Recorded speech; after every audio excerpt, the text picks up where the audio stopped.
Olá, seja bem-vindo a mais um Cidadania.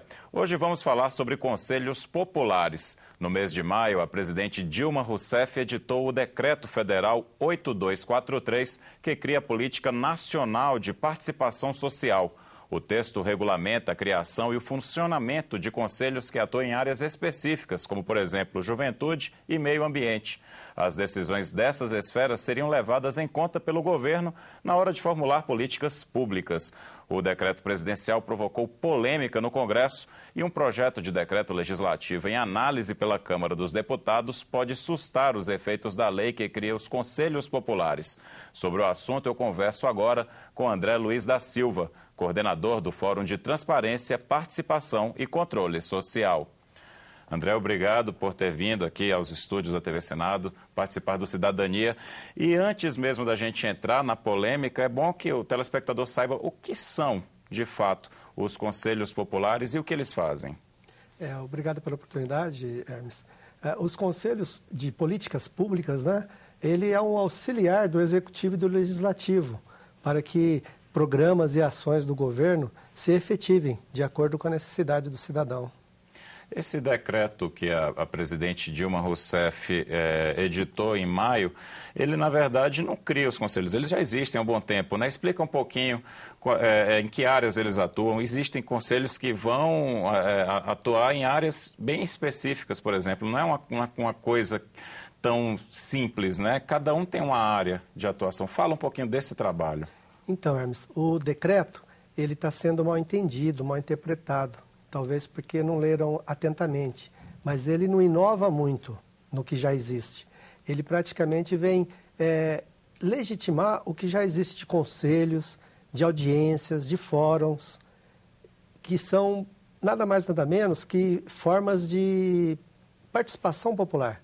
Ou seja, são mecanismos, instâncias onde o cidadão pode vir contribuir com o Executivo, com o Legislativo, né, com o Congresso, e ele ajuda na qualidade da prestação dos programas, das ações que o governo federal, juntamente com o Congresso, pode oferecer para os cidadãos. Isso já vem acontecendo, mas algumas críticas que surgem dizem que os conselhos, que esse decreto, na verdade, ele vai fazer com que o governo controle os conselhos, é isso?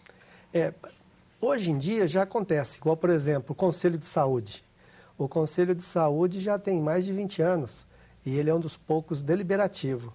Só que, na prática, as prefeituras, e não o governo federal, já praticamente controla, vamos dizer assim, sem ser muito radical, né, na palavra controla, esses conselhos.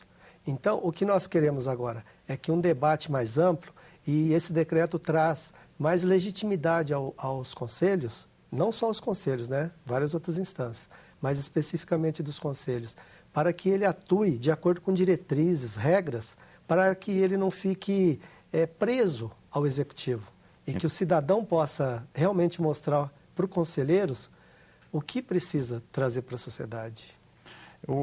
Qualquer pessoa, para quem está em casa entenda, qualquer pessoa pode participar de um conselho? É uma eleição que acontece? Como é que funciona esse processo? Sim, os conselhos de políticas públicas, eles existem assim, são paridade. Existe a sociedade civil e o governo. O governo indica quem são as pessoas que têm que participar. A sociedade civil faz através de eleições.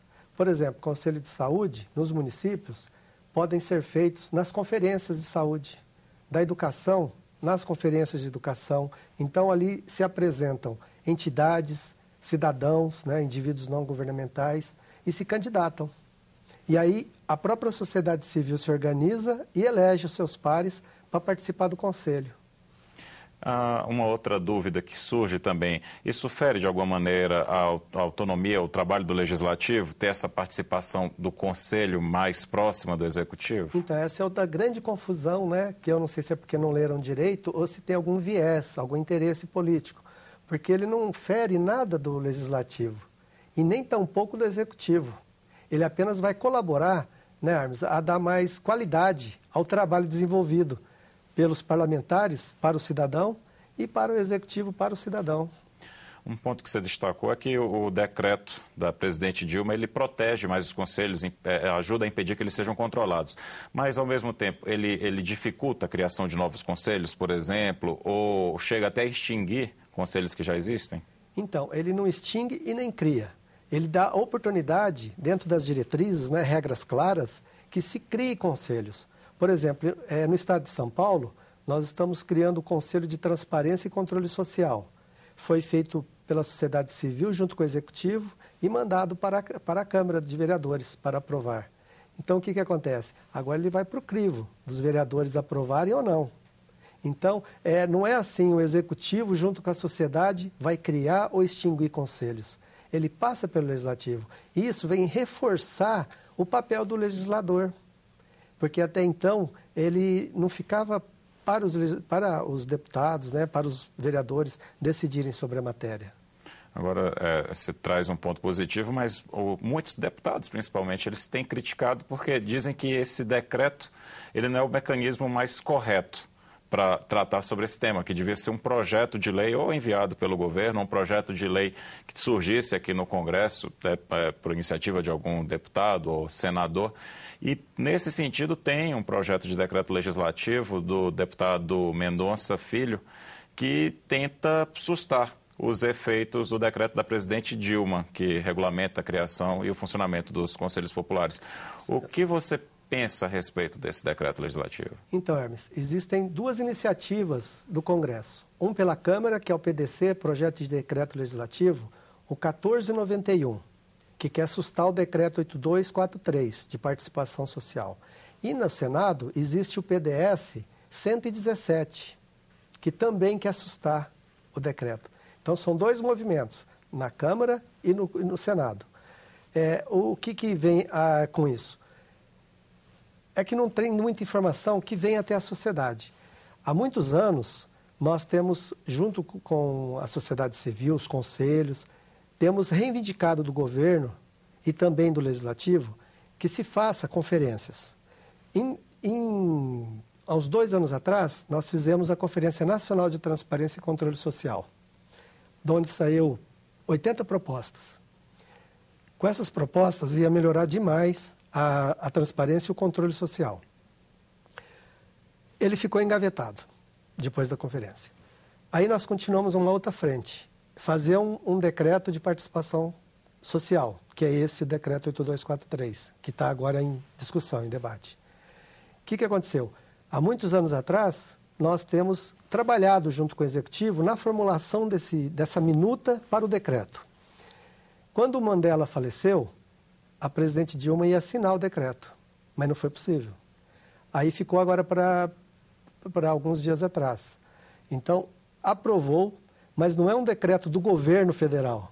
É um decreto que foi discutido pelo E-Democracia, que é uma das instâncias também, mecanismo de participação, não só o Conselho. E-Democracia e Cidadania, aqui da casa, onde o cidadão pode participar. Então, uma coisa muito equivocada que sai é que o decreto é do governo. E não é do governo, é da sociedade para o governo, para o legislativo logo depois e voltar para a sociedade. Com isso, qual era a intenção, a estratégia?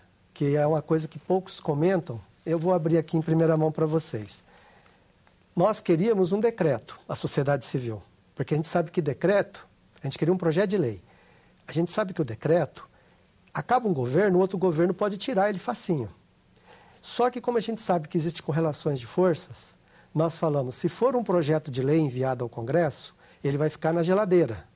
Então vamos colocar um decreto, cria-se uma discussão, uma polêmica, e em seguida o próprio Congresso vai pedir um projeto de lei. Então foi isso que aconteceu, a estratégia. É o que está acontecendo agora, né? Então nós soltamos o decreto, junto com o Executivo, o Congresso pediu um projeto de lei, então agora eu vejo que o decreto já é um passado. Nós temos agora que caminhar, com esse debate que teve, e o Congresso pedindo um projeto de lei, nós temos que caminhar para isso. Já estamos caminhando, conversando com alguns congressistas, com o Executivo, na elaboração do projeto de lei. André, quais são os prejuízos, por exemplo, da gente não ter uma lei que regulamente toda a criação e o funcionamento dos conselhos? Então, não tendo uma lei que regulamenta os conselhos, as formas, né, as instâncias e mecanismos de participação popular, o cidadão comum, nós, né, eu represento aqui a sociedade civil, nós ficamos apenas, conforme diz a Constituição Federal de 88, o poder emana do povo, mas que ele é através de representantes eleitos. Só que estão esquecendo de dizer que também pode ser de forma direta. Então, nós não estamos ainda nessa fase do processo de participação direta. Nós ainda estamos através dos representantes eleitos. Então, nós não queremos só vir de 2 em 2 anos ou de 4 em 4, fazer o nosso voto e nos retirarmos. Nós queremos fazer igual em outros países avançados, onde a sociedade está constantemente participando das decisões, das ações, das políticas públicas, orçamento participativo. Então, nós ainda temos um longo caminho pela frente. Então, nós não podemos deixar que esse decreto seja sustado. A gente quer manter esse decreto e que venha um projeto de lei e que o Senado, o Congresso, né, a Câmara, traga, juntamente com o Executivo, a sociedade para participar através desses mecanismos que está no decreto. Então, se esse decreto for sustado, vai ser uma perda enorme para a participação popular. E eu espero que os congressistas entendam isso, e alguns já estão entendendo, passamos muitos dias aqui dentro conversando com eles, então a gente está vendo que o caminho agora vai ser um projeto de lei, que esse decreto vai permanecer.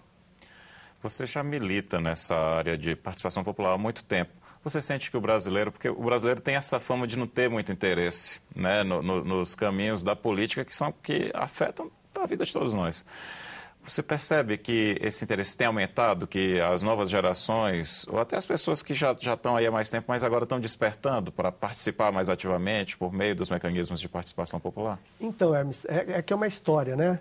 Aquela elite do século XIX, que queria deixar nós com um complexo de inferioridade, vamos dizer assim, né? Complexo de vira-lata. Eu não queria usar a palavra vira-lata, mas vamos usar. O complexo de vira-lata permaneceu durante muito tempo. Aí depois tivemos ultimamente a ditadura. Agora estamos num processo democrático. A minha geração, dos anos 60, nós tivemos essa participação. Então nós aprendemos a discutir isso na escola, nós tínhamos disciplinas dentro da escola, no currículo, que alertava nós para os deveres e direitos do cidadão, porque também o cidadão não tem que só pedir, né? Cadê meus direitos? Né? E os meus deveres? Então, agora nós também estamos lutando por isso. Inclusive o decreto traz, um dos itens é a cidadania ativa através da educação. Então, vindo à sua pergunta, né, Hermes? Se hoje em dia o jovem está entre a geração de 60 e a geração de hoje, teve um vácuo que foi da ditadura e dos governos que vieram. E agora nós estamos vendo que essa geração está mais consciente.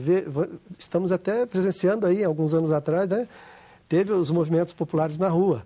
E agora a gente está vendo que o pessoal, através das redes sociais, que é um dos mecanismos que está no decreto, que é a via virtual, né, ambiente virtual de participação. Inclusive existem colegas, né, do pessoal do Transparência Hacker, aqui inclusive na Câmara, o pessoal agora já criou um laboratório hacker. O presidente aqui, o Henrique Alves, permitiu, já existe aqui uma sala do laboratório hacker, que é para trazer o que acontece aqui dentro do processo legislativo para o cidadão comum. Então, para que a sociedade participe, é preciso levar informação para ele.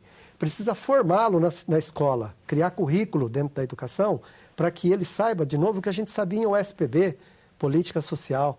Então, o caminho é promissor. Eu vejo que daqui uns 5 anos, a população brasileira vai ter mecanismos de fato, de participação, de cidadania, juntamente com o ambiente escolar, que está trazendo para o jovem, também para o mais avançado, formas de participar, de exercer sua cidadania. Vemos agora o Marco Civil da Internet, participamos ativamente. Eu levei meus alunos até o Arena, que teve, o Arena Mundial, jovens de 14 anos. Eu só joguei na mão deles e deixei. O que aconteceu? Me surpreenderam. Eles foram escolhidos nacionalmente, entre os 60, participaram, estiveram junto com o Berners-Lee, que foi o que criou a web. Então, eles ajudaram a dar o destino da cidadania online. Agora, o papel da escola é fazer a cidadania nos bairros em que ela está, trazer o cidadão para ter o pé no chão, saber dos direitos e deveres E não para confrontar ou perder o papel do legislativo, e sim para ser parceiro. Uma cidadania consciente, um cidadão sabendo dos seus direitos e deveres, ele sabe o que pedir, não pede absurdo. Ele colabora com o legislativo. Com isso, o judiciário também ganha, porque vai ter menos problemas judiciais. Cada um vai ter a sua cultura. E a gente percebe que teve um vácuo aí dos anos 60 até para agora, que o jovem ficou praticamente perdido, né, na sua organização política, social. Nós formamos dentro das escolas gerações de escravos. Era apertar parafuso, escovar bite. E agora, não que isso não precise. Mas que possam pensar também, mas sejam estimulados possam a pensar. Isso mesmo, Hermes. E uma coisa que você chamou a atenção, eu não quis interromper sua linha de raciocínio, é que com o Conselho Popular, com a participação popular mais fortalecida, isso provoca um efeito cascata positivo na política. A gente vai poder escolher melhor até nossos representantes. Queria que você falasse um pouquinho de como isso pode afetar positivamente o legislativo. Por exemplo, o legislativo. A pessoa vota normalmente por um que é conhecido dele, ou que a mídia, né, virou celebridade dentro da mídia. E isso é um problema, porque aí nós não temos parlamentares preparados para a função. Então, e não é culpa do parlamentar, é a nossa cultura brasileira. Então, aqui eu não faço crítica a ninguém, apenas que mostrando o que existe e para onde nós queremos chegar. Então, nós vamos ter com isso cidadãos conscientes dos direitos e deveres, vamos ter uma melhoria nessa escolha do eleitorado para vir assumir cadeiras aqui. Então vai melhorar a nossa legislação, vamos ter menos leis e mais cidadãos conscientes, porque não adianta ter lei se o cidadão não tem acesso a ela, não entende, os problemas brasileiros tendem só a aumentar, não é? Perfeitamente, muito obrigado pela entrevista, André Luiz da Silva, coordenador do Fórum de Transparência, Participação e Controle Social. Eu que agradeço, Hermes, a oportunidade, obrigado a vocês que nos acompanharam. Obrigado mais uma vez.